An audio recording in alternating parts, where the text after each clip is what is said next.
സുഹൃത്തുക്കളെ,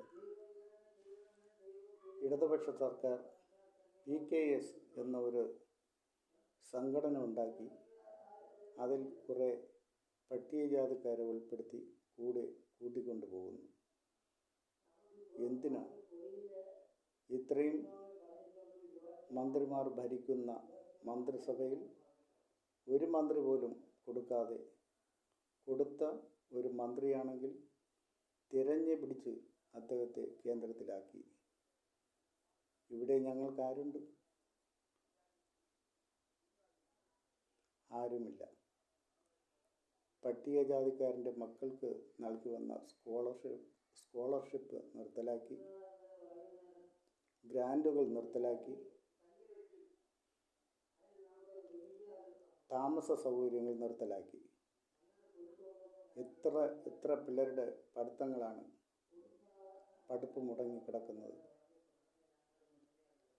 ഇതൊക്കെ വാർത്തകൾ കൂടി വന്നിട്ടും PKSൻ്റെ ഒരു അനുഭാവി പോലും വാ തുറന്നിട്ടില്ല.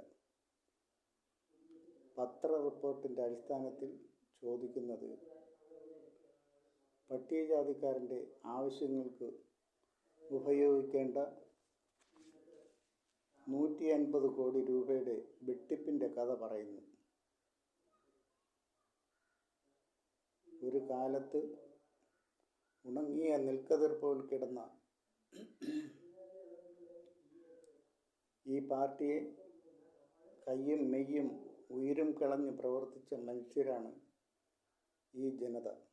എന്തോ കേരളത്തിൽ ആര് ഭരിച്ചാലും അവർക്ക് പ്രാതിനിധ്യം കിട്ടാതെ പോകുന്നു. ഈ പാർട്ടി സവർണന്മാർക്കുള്ളതാണോ? മറക്കരുത് ഞങ്ങളെ. മറന്നവരെല്ലാം പാഠം പഠിച്ചിട്ടുണ്ട്. ഇന്നലത്തെ മഴയത്ത് ഈ പാർട്ടിയിൽ ഒതുങ്ങാൻ വന്നവരല്ല ഞങ്ങൾ.